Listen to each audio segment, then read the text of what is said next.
So, good day to each and everyone. So, today I will going to discuss the 2,300 prophetic days or 2,300 years in the book of Daniel 8. So, this vision was given to Daniel while he's in the river of Olai in the palace of Shushan. Then, according to Daniel 8:13, I heard one saint speaking, and another saint said unto that certain saint which spake, How long shall be the vision concerning the daily sacrifice and the transgression of desolation, to give both the sanctuary and the host to be trodden underfoot? And he said unto me, Unto 2,300 days, then shall the sanctuary be cleansed. And it come to pass, when I, even I Daniel, had seen the vision, and sought for the meaning, then behold, there stood before me as the appearance of a man. So according to Daniel 8:14-15. So, according to the vision, after 2,300 days, the sanctuary shall be cleansed. So, where is that the sanctuary? It is in the earth or in heaven. So now, the main point of this, that there is such a high priest who sat down at the right hand of the Father in heaven, that serves in the holy sanctuary. So the sanctuary is set up by the Lord and not by a mere human being. So, this vision, it is telling us that there is a sanctuary to be set up by the Lord and not in the mere human being. So, according to the Bible, that after Jesus died, He ascended to heaven to bridge the gap between God and man. So, according to 1 Timothy 2:5, For there is one God and one mediator between God and men, the man Jesus Christ. So, the desolated sanctuary.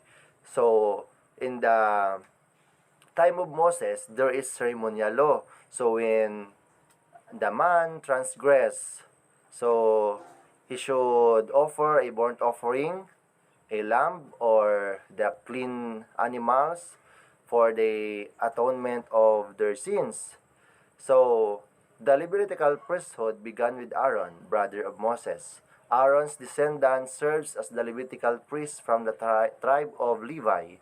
Daniel's 70 weeks are part of this 2,300 years prophecy, because without it, we don't have starting point for 2,300 years given to Daniel in the vision. So, in the time of Moses, there was a sanctuary that will be used to cleanse the sins of a man. So, after Jesus died in the cross, it was been desolate. So, according to the old covenant, when a man transgressed or sinned against God, he will make a burnt offering for the cleansing of sin. But after Jesus died on the cross, this sanctuary was destroyed by the large quake, and the veil, the most holy place of this sanctuary, was destroyed, who serves as the shadow of heavenly things. Meaning, the sanctuary in earth was desolate after Jesus died. And according to Hebrews 8, that God will set up a sanctuary by His own and not by human. So, after Jesus died, in His last breath, so according to Matthew, Mark, and Luke, the veil of the temple was rent in twain from the top to the bottom. So, it was destroyed. So, meaning, the sanctuary on earth was desolated. So, after God nang ascended to heaven, he set up a sanctuary and he will become the mediator. So, according to 1 Timothy 2:5, for there is one God and one mediator between God and men, the man Christ Jesus, to bridge the gap between man and the Father. So the earthly sanctuary does not exist anymore. It was destroyed in 70 AD by the Romans. So we know that this 2300-day prophecy could not apply to the earthly sanctuary. The second fact about this 2300-day vision. So this vision was started in the visions of conquest of the ram and the he-goat, so the Medo-Persia and the Greece. So Cyrus the Great and Darius the Medes and Alexander the Great of Greece. So, and I was considering, behold, an he-goat came from the west on the face of the whole earth, and touched not the ground. And the goat had a notable horn between his eyes.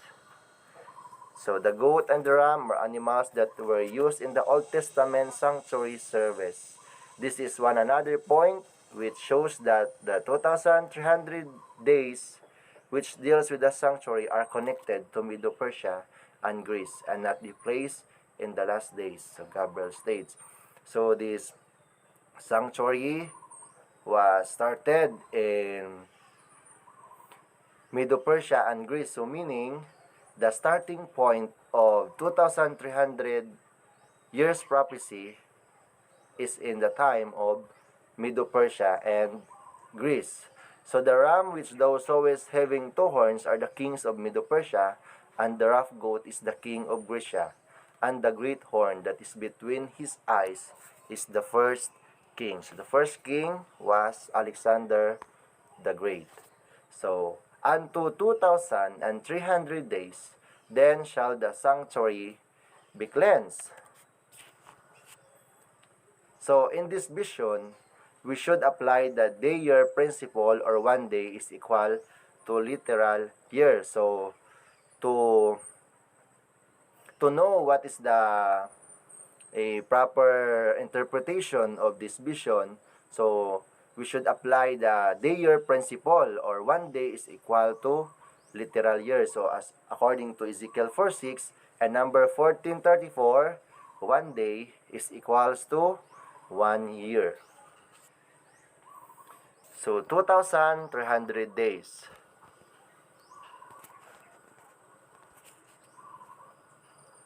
So, and I, Daniel, fainted and was sick. 13 days afterward, I rose up and did the king's business, and I was astonished at the vision, but none understood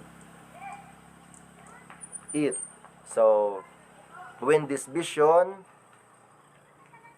was given to Daniel, so he fainted and sick for 13 days. But ng God nang let him to understand the vision.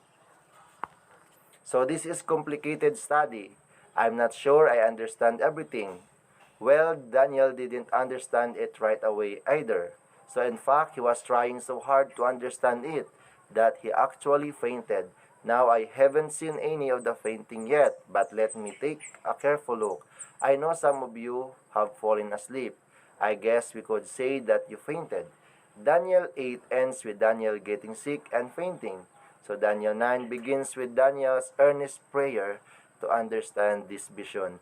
So in order for us to understand the vision, we should surrender everything to Jesus in prayer. So we should ask for guidance, wisdom, and knowledge in order for us to understand the vision. So you can read that Daniel prayed for wisdom to understand the vision. I can conclude that Bible prophecy can be rightly understood only through earnest prayer. We would do well to follow the example of Daniel. Every time we want to really understand prophecy, we should earnestly pray. So, in answers to Daniel's prayer, God sent the Gabriel angel Gabriel back down to explain to him the 2,300-day prophecy. So the angel began by explaining that the vision would be divided into two parts. So this angel Gabriel was already there from the beginning of the vision, that he will explain the visions to understand. So in order Daniel could understand the vision. So the 2,300 years was divided into two parts. So the 490 years, the gospel preached to Jews and the gospel preached to Gentiles. So nang let us study this. So let's proceed. So 490 plus 1,810 is equals to 2,300 years.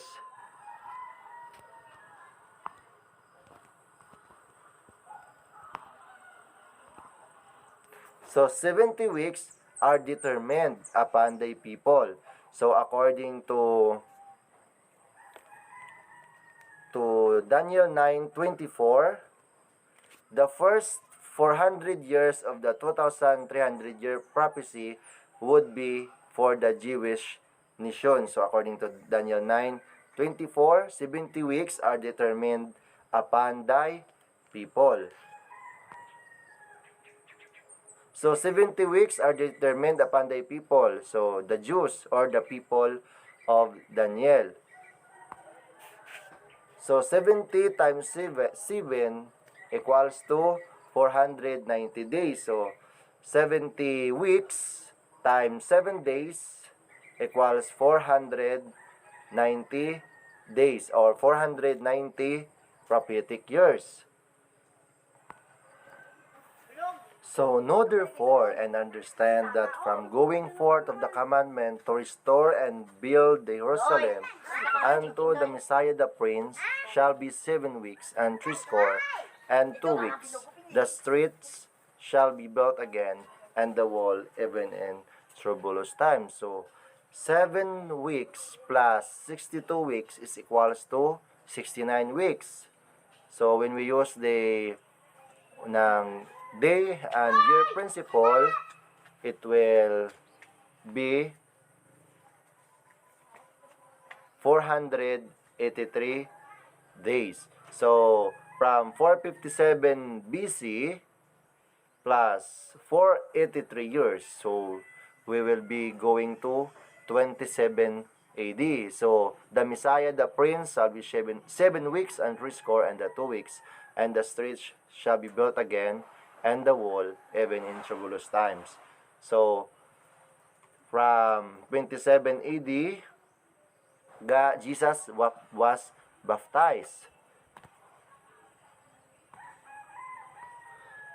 So in the 15th year of Tiberius Caesar, Jesus was baptized. So in the Luke 3:1.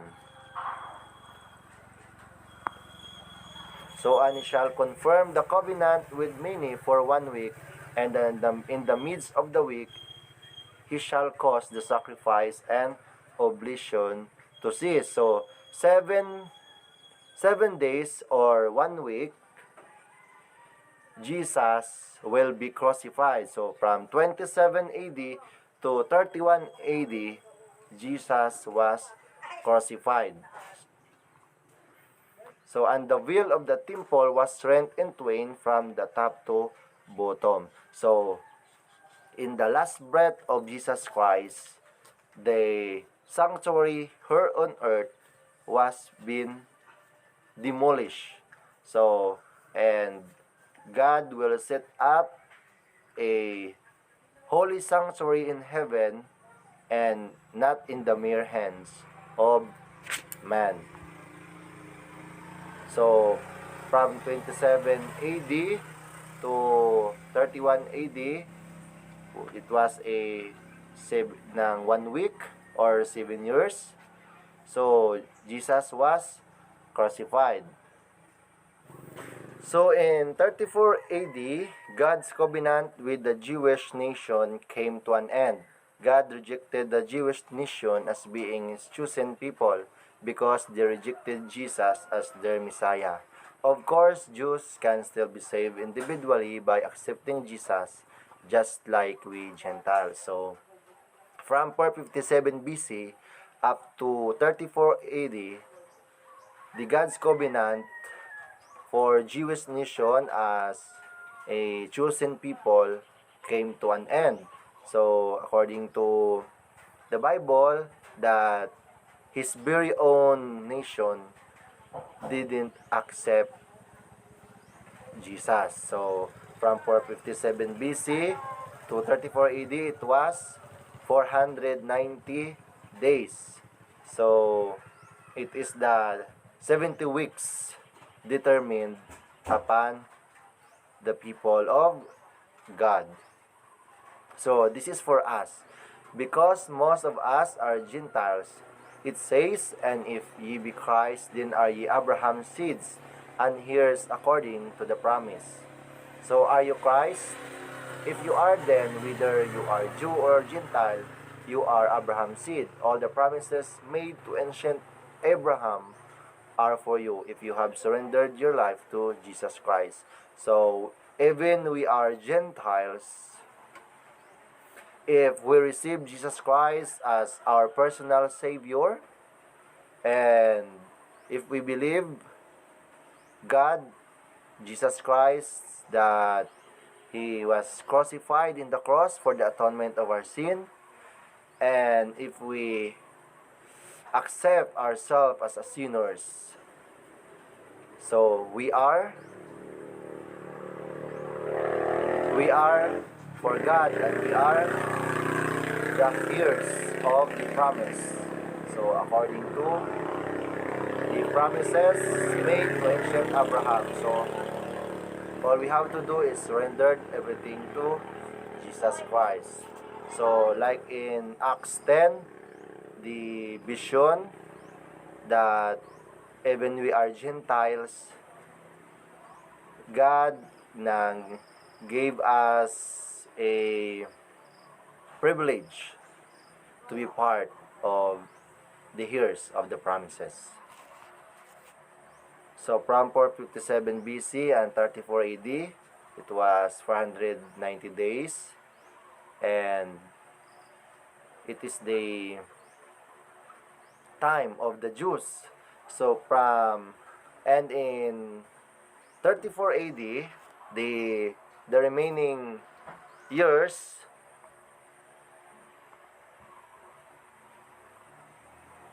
it was 1,810 years.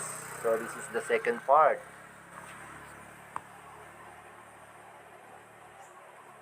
So 457 BC to 34 AD, the happenings, the events is the baptism of Jesus Christ, the crucifixion of Jesus Christ, and the stoning of Stephen. So notice we have 4 anchor points in the prophecy. We have the first date, 457 BC, that checks out with history, with chronology, with the Bible. That's one of the most clearly established Bible dates. Then we have AD 27, Christ's baptism, that checks out. Then we have AD 31, when Christ died on the cross. That's accurate. When we have 34 AD, when the gospel went to Gentiles. So from 34 AD, the Gospels was given to Gentiles. So in this time, the remaining days or the remaining years, so from 538 AD, Emperor Justinian decree, and this is for the time of the last day or the dark ages. So it happens that the Christian who keeps the commandments and have the testimony of Jesus Christ, was persecuted in 1,260 days. So, 1,260 literal years or 42 months are recorded as dark ages. So, it was now also stated in the Bible that this this kingdom or this empire will be given a 42 months or times and the dividing of times to persecute the holy people and the remnant of the church of Jesus Christ. So, from 457 BC up to 1844, we could come up 2,300 years prophecy. So, it is the time of the pre-advent judgment or the judgment for the children of God. So 1844 is the judgment or the investigative judgment begins in heaven. So from the 457 BC up to 34 AD, it was 490 years, and from 34 AD up to 1844, it was 1,810 years. So 490 plus 1,810, it will 2,300 years. So 457 BC to 1844, it is the time of the investigative judgment. So may this message will give us a understanding and to strengthen our relationship to God, and this will be a